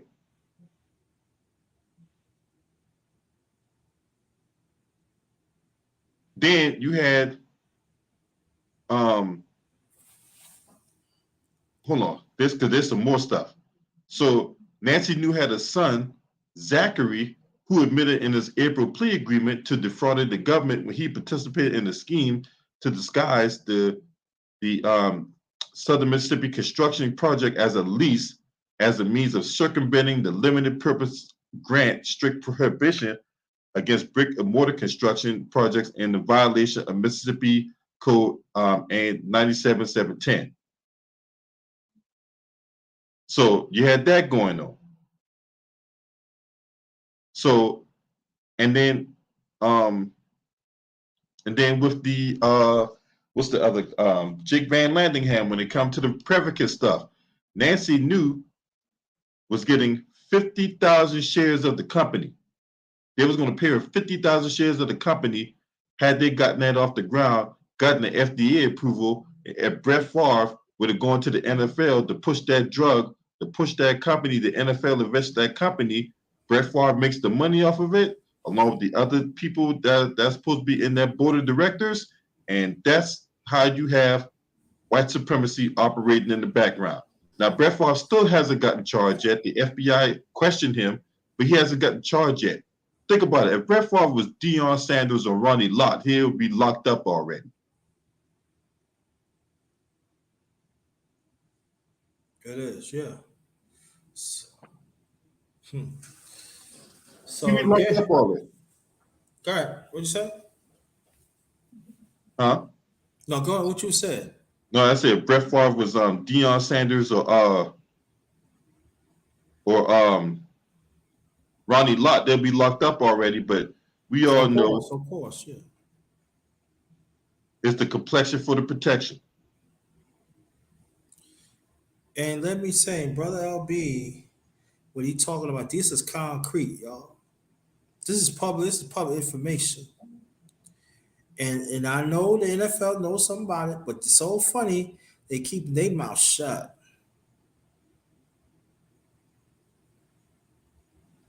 And it's supposed to be a Hall of Fame. Now, what I will say this, Brother LB, and I want to tell you, I want to ask you how you feel about this. I feel that Brett Favre should get kicked out of the Hall of Fame for that. I agree, but they're not going to do that. I'm just saying, right? We know that, but he should get kicked out. He should be kicked out the Hall of Fame, but you got to understand this. That's part of the good old boy network. Yeah. Mm-hmm. I mean, think of the charges that's in play here. You got embezzlement, you got money laundering, you got corruption, you got fraud. I mean, that's just 4 charges right off the rip. that just start off. That's just to start off. Right. I mean, we ain't even talk about grand larceny and all that other stuff. No, that's 4 charges right off the rip. You got conspiracy. You got conspiracy to commit fraud. I mean, this dude should be locked up right now. Oh, but we can't do that because that's Brett Favre. Do you know who Brett Favre is? Brett Favre is the gunslinger. He was a hero when I was growing up. 500 and 500. 500. Do you know what I mean? You know what I mean when I said that, bro. Do I have to tell you? Sister Glenda. They ain't cared about Bill Cosby. Look, they ain't even cared that this man's rights were violated before they locked him up. They ain't cared that he was blind. They ain't cared that he was crippled. They ain't cared about none of that. They didn't Nope. care that he was, entertaining people back in the 80s and doing Jello commercials and doing Fat Albert and all that. They didn't care about none of that. They didn't care about his rights being violated. They threw his ass in prison for 3 years off of hearsay. So he was headline news, all right. Bill Cosby ain't had a chance to defend himself. And Kevin Steele, the guy who, tried to hang his political ambitions on the Bill Cosby conviction, did he get disbarred? Did he get convicted? No. All he got was public admonishment from the Pennsylvania Supreme Court. Now, you would think that kind of gross misconduct would result in somebody being disbarred. But Kevin Steele never got disbarred. He didn't get sanctioned. He didn't get nothing happened to him. Nothing. And them other people have, throughout the years that looks like us haven't got a fair shot. So when you have people say, I don't trust the system, you can't blame them. There even a lot of us as a people that want to do the right thing. I mean, not want to, we're doing the right thing, and we still get short end. Now, people gonna say, let me get this out, but people gonna say, you're making things up and you're not really trying. No, I know people actually tried and still get one. That's why people say that they run office and stuff. Yeah, I get what I'm saying, but it's all about legislation and policy. And until we understand that, and we have to do what we can to break it, cycle continues. You can go ahead, bro. So the Attorney General for Mississippi is a woman by the name of Lynn Fitch. Okay. Now she could go after Carolyn Bryant if she chooses to, but that's the problem. She doesn't choose to. She's gonna let that woman who was responsible for Emmett Till's death go on to the sunset and die peacefully. Right? So if you got that going on, what makes you think she's gonna go after Brett Favre? She's not gonna go after Brett Favre. If anything, she's gonna protect him. Right? Now, there's more to the story there, Mr. Underrated Darkness. I appreciate you for having me on your show. Go ahead. Let it rip. Brett Favre first asked for funding from the Mississippi Department of Human Services during the July 24th, 2017 meeting at the USM, that's University of Southern Mississippi, with Nancy New, Mr. Davis, university staff, and others, according to the notion. By this time, Southern Mississippi and Southern Miss Atlantic Foundation, which will help pay for the construction, had already made some progress on Favre's idea. On July 1st, the university leased its facility and fields to the foundation for $1, which made it possible to the foundation to lease the facilities to the new nonprofit for $5 million. Because of the strict prohibition on using the TANF funds, that's the temporary assistance for needy families, to pay for construction, the parties had to craft an agreement that would look to satisfy federal law and give the illusion that they were helping needy families. With the help of legal advice from the MDHS attorneys, they came up with the idea for Nancy New's nonprofit to enter a $5 million upfront lease of the university's athletic facilities, which the nonprofit would reportedly use for programming. And in exchange, the foundation would include offices for the nonprofit inside the volleyball facility, which they called a wellness center, quote unquote. Davis immediately committed to the $4 million to the project, according to the notion. While Favre was pleased with the MDHS $4 million commitment, he knew that a state-of-the-art volleyball facility was likely to cost more. To make matters worse, USM apparently had a policy that any construction project on campus had to be funded fully, and the money deposited in the USM's account before construction began. Now, if Favre thought of a way to get extra cash to the program, even more money could flow through his company in exchange for athletic cutting ads for the state's welfare program. New said she thought it was a good idea. Only Favre received financial commitment from Davis had he grown impatient with Southern Miss, which was moving slowly. That's when Brett Favre contacted the governor at the time, Phil Bryant, to speed things up. The governor remained in tune on the project as it progressed. On November 2nd, 2017, New Texas Favre, I saw the governor last night, it's all going to work out. 4 days later, News nonprofit paid the first lump sum of $2.5 million. It paid another $2.5 million on December 5th, 2017, according to the state's auditor's office report released in 2020. Favre also received his first payment under the advertisement agreement of $500,000 in 2017. The nonprofit paid the athlete another $600,000 in 2018. By 2019, as the cost of construction for the volleyball center grew and Favre had committed to pay more than $1 million himself, he'd expect to receive money from the MDHS. The athlete became antsy. According to a calendar entry entered by Davis, Bryant and Favre requested to meet with welfare officials about the facility in January 2019. He nudged the welfare officials who promised to help, but the state agency and nonprofits were in financial turmoil. Months went by with no payments. In 2019, Bryant ousted Davis after an employee came forward with a tip about suspected fraud. Bryant replaced Davis with a special FBI agent and charged Christopher Freeze.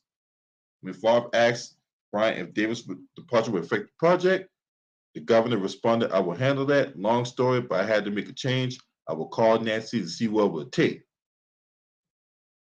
With the new guard in place at the top of the welfare agency, Favre and New tried to put together a proposal for more volleyball funding that would pass the smell test. Part of the plan was to put Bryant's name on the building. According to one text from New to Favre, Favre relayed to Nancy New that Bryant said New would have to submit proper paperwork to the MDHS. Man, look, this thing, woo! Look, this dude should be in prison right now. JT. All right here. Yeah, right here. Yeah, so I want people to look at that story because it's very disturbing. And he's getting away with murder. And this is a former NFL player. A Hall of Famer at that too. Hall of Famer, 500 touchdowns, over 500 interceptions. So I want you to understand that he's ripping off an agency of the ones that are less fortunate needed.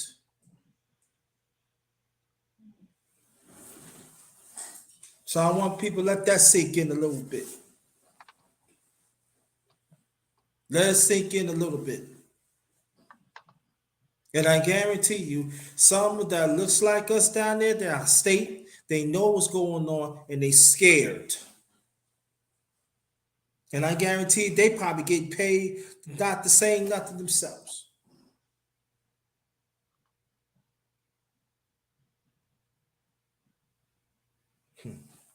It's all crazy, man. Man, this dude should be in an orange jumpsuit right now, bro. He should be underneath the jail. And if it weren't for for the fact that they had a water crisis in Mississippi, we would have never known about this. Yeah. That's the only reason we know about this, because of that water crisis down there in Mississippi. Right. Right. Exactly. Also, we could, again, people that wants to come up, ladies and gentlemen, feel free. The link will come up any second now. Ladies, open panel, ladies and gentlemen, because I'm not going to be here that long. So, ladies and gentlemen, that y'all want to come up like this. What you think about the coach in Boston? Oh, man. Man. Hey, look, I ain't about to sit there and talk about that dude, man. Okay, we can go talk about something else. We will talk about. But I just want to say about that, right? Because I don't know if you caught my video on that, right? Because I'm not gonna speak on this family situation, you know what I'm saying? That's just too fucking messy. Right. Mm-hmm. I'm speaking on the angle of he's in a position of power and influence, right? Mm-hmm. I mean, committing frat. Look, that's not cool, right? So, look, you going out there committing frat in the organization. You out there. Look, if there was some random person whatnot, they'd be talking about him cheating, right? Mm-hmm. But my thing is, look, you committing fraternization in the workplace, bro. That's a big time no, bro.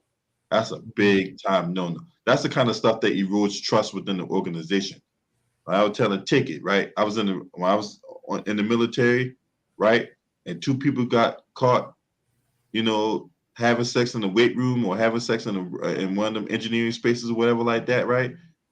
Both parties were held to account. Both parties. Mm-hmm. Not and then it's not this thing to where and that's why I had a problem with that crazy ass chick Malika Andrews. She's sitting up there. Oh yeah, we want to talk of this nonsense about transparency, right? It's Mm-hmm. okay for Emilio Doka. We can put all his business out there and let him be subject to public excoriation, right? Mm-hmm. But we're going to protect the female in the same. Last time I checked, it took two to tango. Mm-hmm. Now, unless Emilio Doka was a one-man show and having sex with himself, there was another person involved. So if you're the Boston Celtics organization, right? This is what they should have did, right? Because this is what the military do whenever they put out crimes in a press release. They don't reveal no identity. They give you a general explanation of what happened. So they'll say something like this. An E5 and the O2 was found guilty under this UCMJ article, and E5 was sentenced to this, and 45, half my pay times two, letter of reprimand for the O2. They won't reveal names. They'll just give you a broad indication of what happened. If a captain runs a ship aground, he gets fired. They'll say, Captain O6 relieved of his duties due to loss in confidence in his ability to command. And they'll have no further comment. So take that analogy there and apply it here. What the Boston Celtics should have did, right? Because they've done this on countless occasions. This ain't the first time, and this ain't the first instance. This is the first instance we've known about it. But I'm pretty sure there's all kinds of sexual activity of people getting ran through over the table, under the table, on the table, in the bathroom, in the shower, whatever, right? This is what should have happened. Ime Udoka either has been suspended or Mm-hmm. he has been fired for conduct detrimental to the team. We will have no further comment. And that's how they should have ended it right there. But instead, no. And these media members like Sham Sharania and Adrian Wojnarowski, they don't help the matters because they want to be first with the information. Mm-hmm. Oh man, he was having sex with people with an incision. And you know what? We And didn't know and that. you We and let me didn't know that. and you know what? Let me say this, brother LB too. I was watching with Malika, and you see how these white men be taking up some of these women that talks toxic, don't know what they talking about, how they disrespect these men. Now, we ain't gonna put Stephen A. Smith. I'm talking about the players like brother Richard Jefferson and brother Kendrick. And then also the other one, what his name? Oh my God, brother Matt. They telling you what's going on. They were players, and then you see again, and then people want to say, "Oh, really? You just talk." I'm like I've been saying this for years. You still got these white men. They still protect these toxic women, and I want you to understand that, and these white women too. But these white men, you see how they try and take off because again, they don't care. So we have to understand the scenarios that they in. They just want to feel comfortable. And we cannot let that happen. Wazowski and the rest of them, I don't have no respect for them. You know that some of the women saying and men said is wrong. But y'all don't want to say. Y'all just want to play on just to play on. And I'm saying like this, I don't know if it ain't gonna happen like this. But I was Richard Jefferson. And our brother Richard Jefferson, and our brother Kendrick Person, and even Stephen no head no whatever Oh, his name go back, was. shape up, Stephen A. Hey, Stephen A. Jim, you was Smith. on that panel too. Right. And I was them. I don't want to have no parts with her at all. Of any woman would talk like that, and there are also any men that talks like this. That they're not gonna respect my experience, that I've been in the trenches. And I'm gonna say one thing better too. Shout out to sister Chocolatina. Thanks for coming. Appreciate you. Hey, And good morning, also, Tina. yeah, and also too, we know that ESPN ain't gonna do that, but our ESPN, it had to be it has to be the discipline counsel to Malika and the other ones that feel this way. Well, Because you see, cannot have that. But we know that's not gonna happen like that. I'm sorry, go on, brother. oh, so this one thing to know, because I talked about this on my YouTube channel, right? So to my YouTube channel, the Sports Political Channel, LB. You know she's dating a white man, right? Yes. A 40-year-old LeBron James flunky and Dave McMenamin. No, Yes. I has been. If you ask me, he was a never was, right? Well, we're gonna be nice. We're gonna be nice. That has been. Well, see, you nicer than me. I ain't that nice. No, I'm not that nice either. I'm just, you know what I'm saying. Yeah. I You mean, know, this dude, you know, I'm not nice. I'm just. Well, let's go by what he's a nobody. he's a nobody There you go. hanging off LeBron James's Jockstrap. booty rim, right? He's a crab hanging off LeBron James' booty rim. He followed his career in Cleveland, in Miami, back in Cleveland, now in LA. He's always covered LeBron James. He's up there with the Brian Windhorst, you know, the same guy who robbed, you know, the Hamburglar, right? Anyway, so that's who's Malika Andrews. She's 27, dating this 40-year-old man, right? But hey, she's sitting up there talking about protect all women. But my thing is this: you can't have it both ways. You can't sit up there and talk about transparency, because last time I checked, the definition of transparency, you put everything out there. Anybody that was involved in that, you put all that out there. You just don't you made your Dorcas business out there, and then we don't know who the female is, and then you know you got all these women, you got all these people on Twitter speculating who the women are. Now some of these women out here, bad. Yeah, you know. I mean, scrumptious. Yeah, Now, me personally, okay. now I got to maintain some form of discipline here, because I'm going to get in a relationship soon, and my soon-to-be girlfriend, she knows she fine. Congratulations. Yeah. But you know what they're gonna say? Oh, brother B, you hate women. No, why do you hate women? He went in a relationship. See, I'm with the significant one. So you know what I'm saying? I don't hate women. I I don't love hate women. women either. But hold women accountable. I'm a firm believer in that. And Sister Tina said, congratulations. Thank you very much. Appreciate it. I'm with the significant one, and I'm happy. You know, so but I'm going to say this though, and I'm very firm at this on my channel, Underrated Darkness.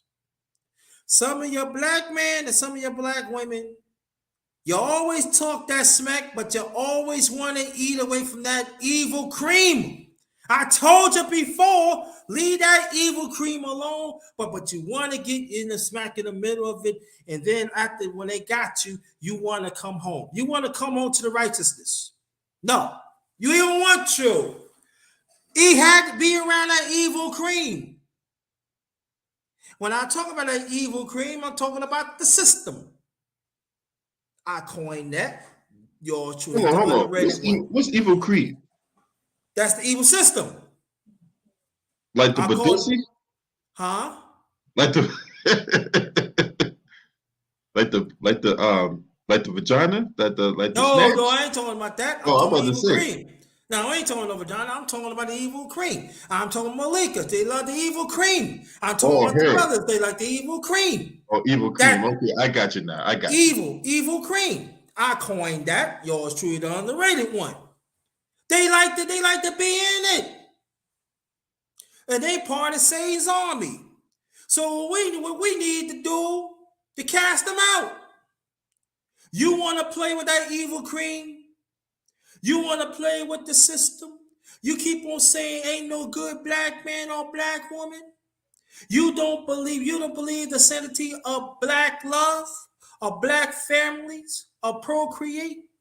You don't believe in a black man, a black woman that change themselves for the better. So I would tell them, and even though those divestors, you can stay with your evil cream.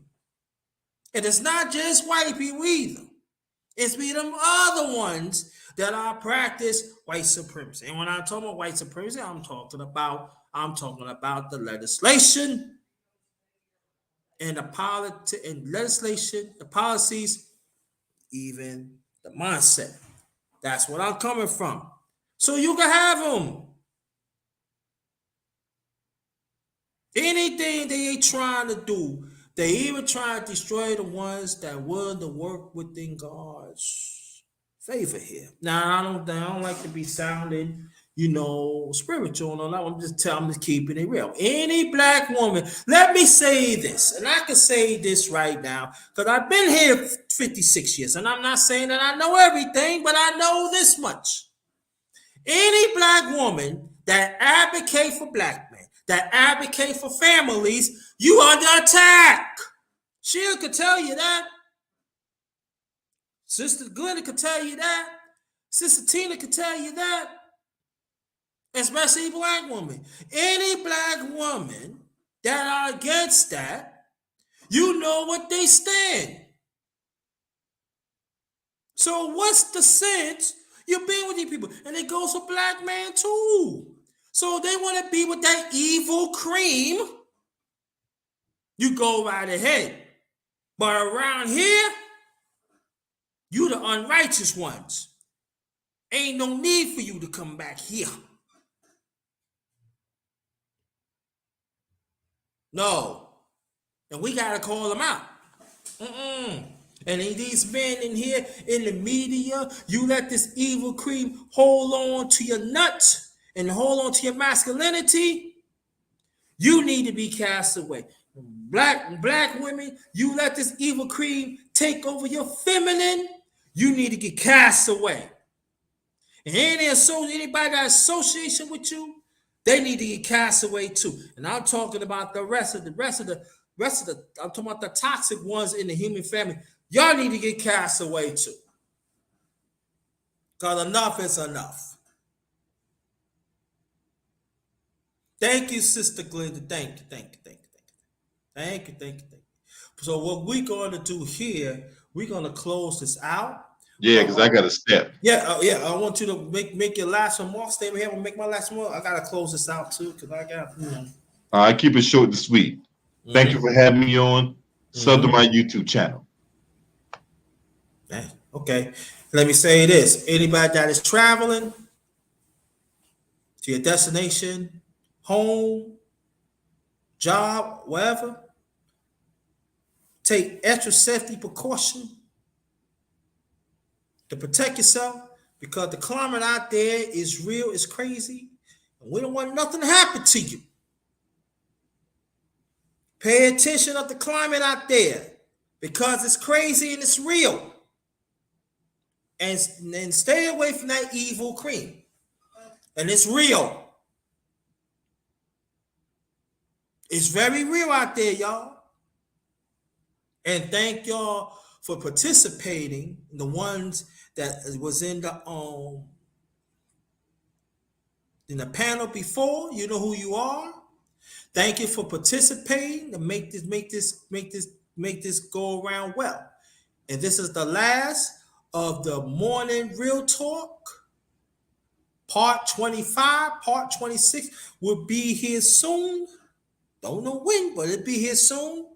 So I want you to participate in that. And again, I'm not going to be putting in the chat, the link to go to the panel. I'm just testing it. I'll see what it is, but I'm not going to do it highly. I ain't going to do it every time. I'm still going to send the links out through email or number. So if y'all want me, I'm talking in the near future, if you want to get on the panel, I gotta have your email. If you don't want me to have your email, can't get on. Can't get on. Only time I put it in there when I feel like it. But I feel like let me talk to somebody, give it a chance. Went okay. But I'm just letting you know right now. So I want y'all to stay blessed, stay blessed, stay blessed. Be safe out there. Good afternoon. Until next time, stay blessed. Be good to each other. Peace to you and your families. Good afternoon. Stay blessed again. This one is Ghettoast. New York in the house. Peace.